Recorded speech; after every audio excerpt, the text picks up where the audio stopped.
Um, I came because of the basketball. Basketball brought me to Czech Republic, and I thank him for that. Obviously, it was Neno when invited me to be his assistant, and I thank Neno for this also. And the basketball basically forced me to stay here, or not force, made me to stay here. I think the biggest power of this club is the ability to remain sane, even in hard times, and keep looking at the big picture and basically continue to move forward, even when sometimes the skies are dark or there is clouds around. Mr. Jansta before, Mr. Podpira now, of course Rudolf Ondra. They're experienced enough and they understand there is no guarantee for winnings, okay? There is only guarantee if you have a good process and you work the right way. This is something that it's very tough to find in Israel, you know, when I come from. Everything is much more impulsive, much more, it's tough, it's much more dramatic. And this culture, it suits me. I like this culture. I think it's give you the opportunity to not only coach basketball, but also enjoying coaching, and not enjoying only win games, but also enjoying the way or every day when you come to the office. From a family point of view, when you just got here, we were myself, my wife, and two little boys. We didn't know exactly how much you're gonna stay here, because you never know. You know, it's just basketball. It can be sometimes very brutal. And we started our journey here, and here we are, finishing the 7th season, about to start our 8th season, with another girl that born in Nymburk. So I can say she's Czech, almost, totally Czech. She's obviously spent more times in Czech Republic than in Israel in her life. About the mentality, I can say that the mentality here in Czech Republic different by 180 degrees that where I came from. Where in Israel everything is much more impulsive, much more dramatic. The temper is explosive, you know, like no in between. Everything is high or low, rude even in a way. So to meet a different culture and a different kind of people make you see things different sometimes, more balance, more calm on daily basis. You know, they say, Forrest Gump said, life is like a box of chocolate. You never know what you're gonna get. So life is basically an adventure, you know. And we had the opportunity to experience different culture, to meet different people, not different, but new people, okay, other people, and to basically add more chapters to our life book in our family. The family challenges was hard sometimes, you know, live away from home, but I can say it makes us stronger as people and also as a family. And we appreciate the time in Czech Republic a lot, because I think it gives us much more than it takes from us. So we appreciate it.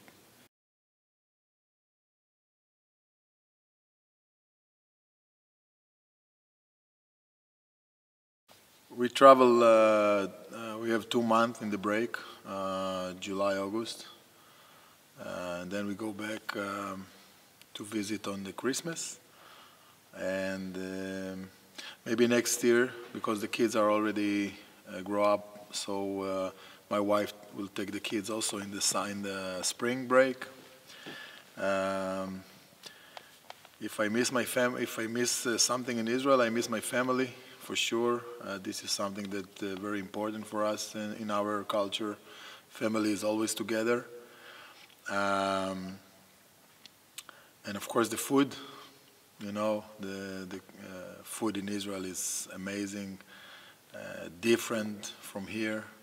I can tell you, my wife, every summer when we come back, she brings all the flavors and the spices from Israel, so she can cook, you know, Israeli food at home. So basically, that's it.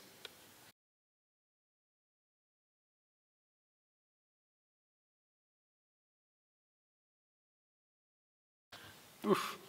Falafel, hummus, falafel. But we have our kitchen is so different from the Czech kitchen. You know, it's much more spices involved, and it's always big dishes and a lot of dishes. You know, if we gather the family gathering up. I can tell you that Yara, our babysitter, you know, she came with us to Israel for like 3 or 4 times already, and she's shocked every time she see all the family comes together and the amount of the food that there is on the table. So we have big eyes, but food is a big part of Israeli culture.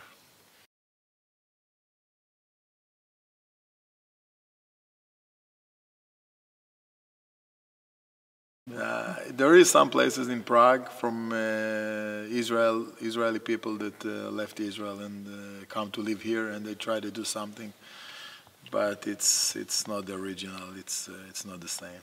So.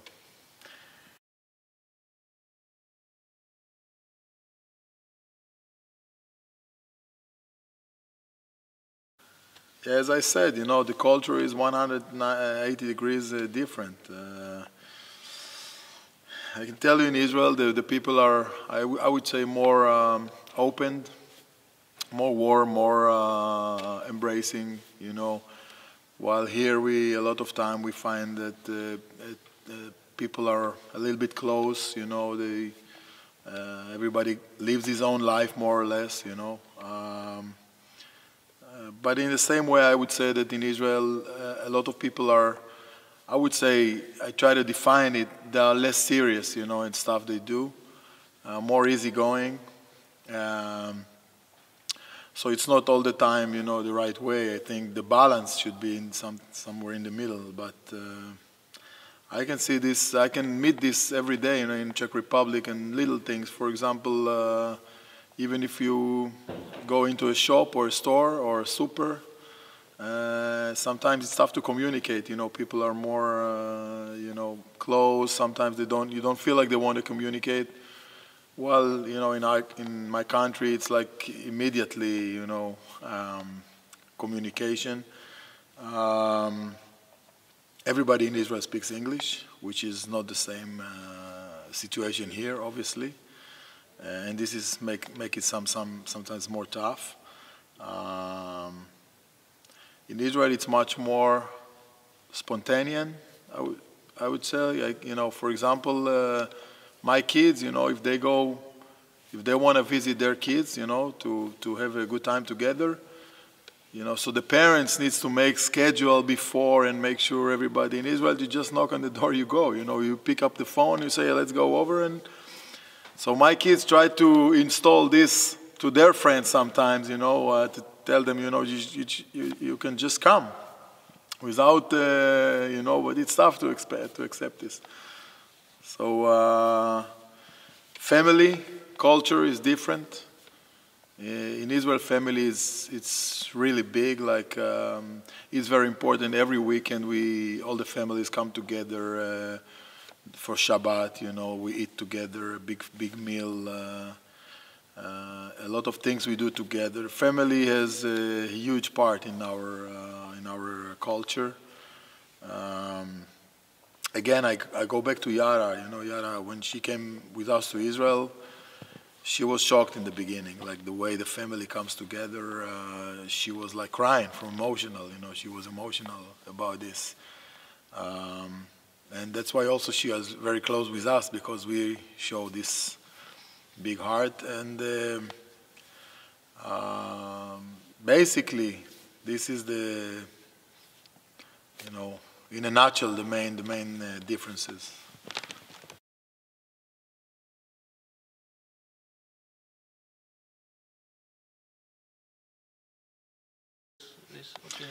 I agree, and I'm even proud of this. You know, every summer when I come to Israel, I'm talking big about Czech Republic, because I see it as almost as my second home. The achievements that this country made, you know, in the past, and I always tell them, you know, this is the only country in the history of Europe, I think, that, you know, from the past, Czechoslovakia, they parted away with a pen on the map, you know, basically without any war. So maybe we can learn something, you know. So I talk big and great about Czech Republic. And by the way, you know, Zeman is maybe our biggest fan, you know, in the world. You know, I hope he loves Israel sometimes more than, you know, people in our country. So obviously, I'm proud of this, and I think we have a very good relationship, and I hope it will continue.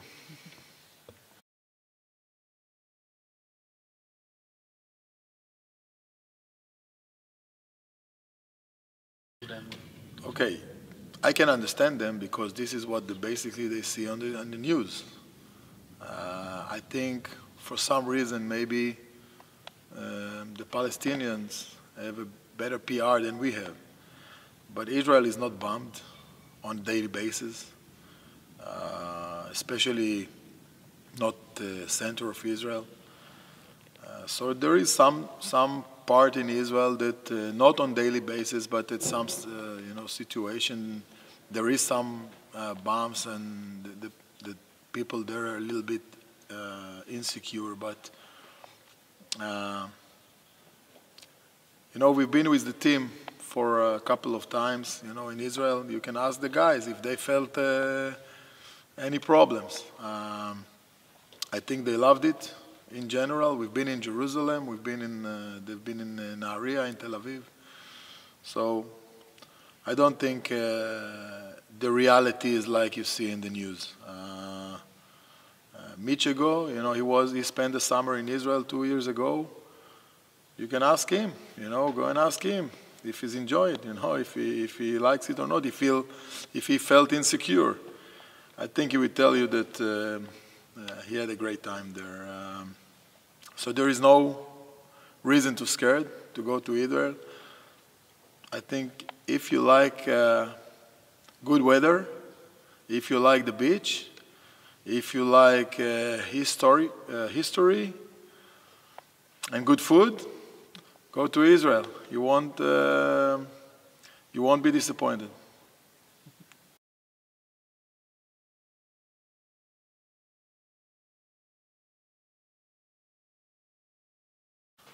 Listen, basketball, it's my profession, and I take it very seriously.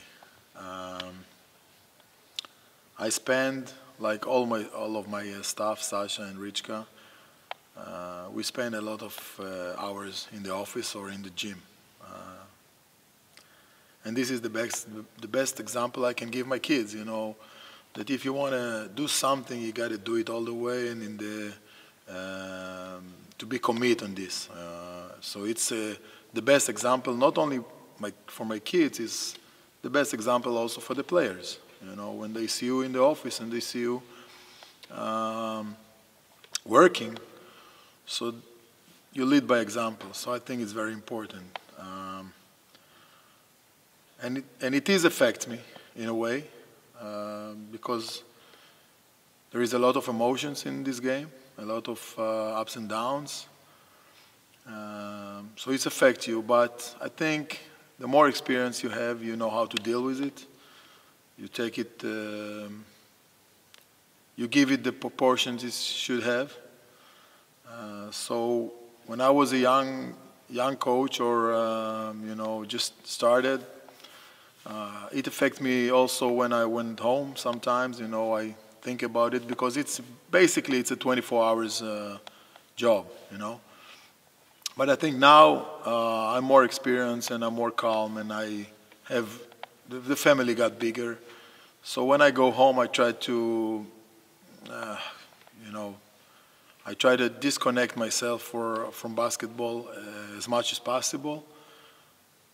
When we have a day off on the weekend, I try to see it like it's like a holy time for us. So I try to really not be in touch in basketball as much as possible, as much as I can, and to be with the family. And even though sometimes you have tough times, the family give you, balance you, and give you the real way to look at life. In my free time, especially on the travels, you know, when we are traveling away on the road, I read a lot. I like to read about leaders and wars. Make me think and make me. I like to try to think how leaders or people who affect the world in a way think behind what they do and how they take decisions. So wars is very curious. I'm very curious about wars in a way of how it affects the situation, not about the war itself on the field. So that's basically it.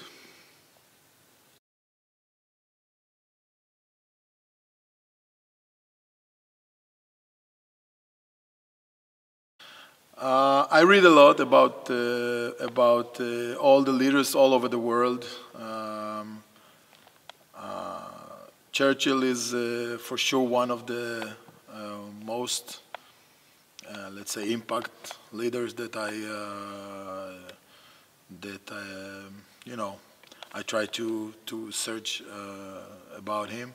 Lincoln, I think Lincoln made maybe the biggest decision, biggest move in the history of the generation about the racism. So a lot of them, you know, affect the way, affect the world in so many ways, including a lot of leaders from, of course, our country.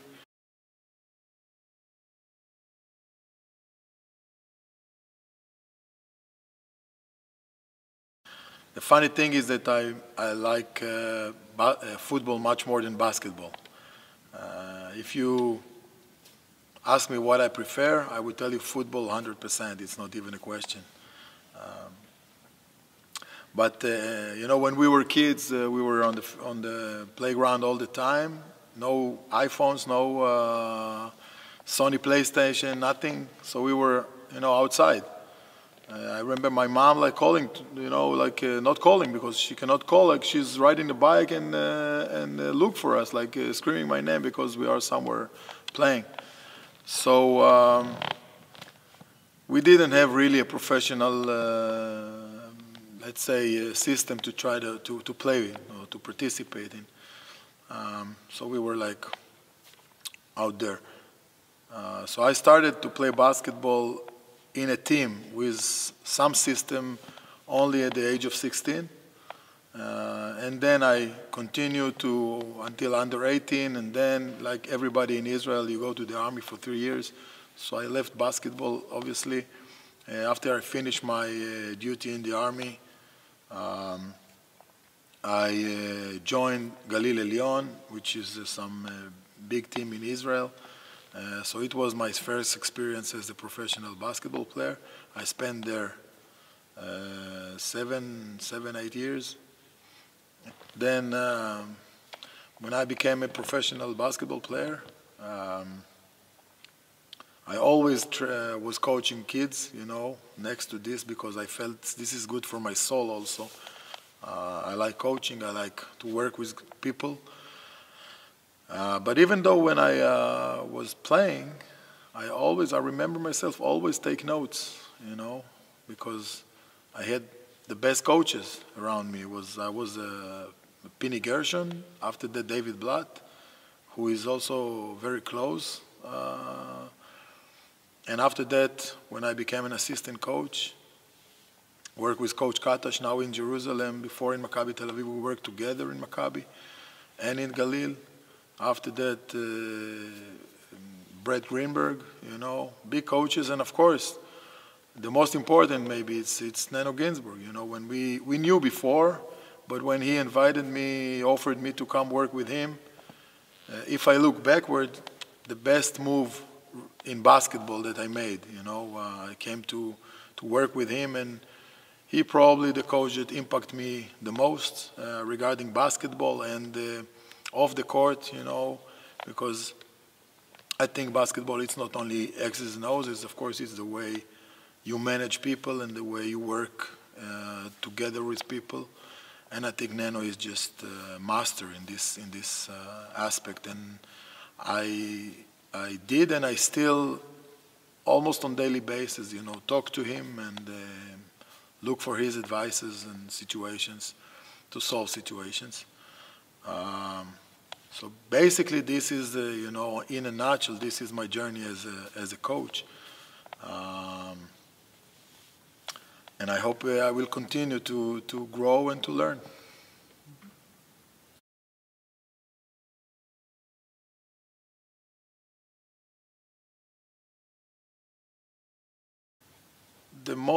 I think the most satisfaction you have as a coach is to see a process when you start in point A with a team, and it's include everything. It includes the individual development of the players and the team as a system, as a unit, you know. And when you see this progress, when we see that you were here and you move, you know, with all the ups and downs, but you see you moving somewhere, and you see,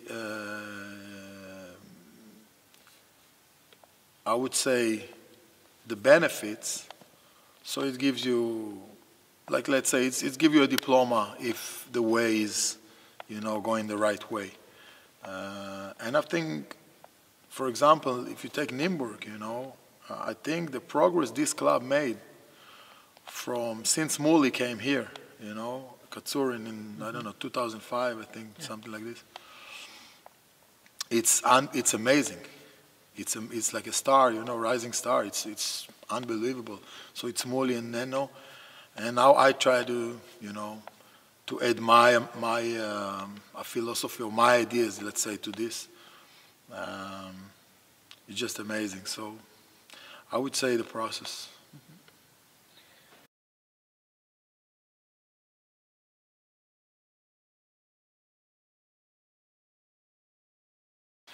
Well, my kids speaking fluently. Obviously, you know, they spend time in school.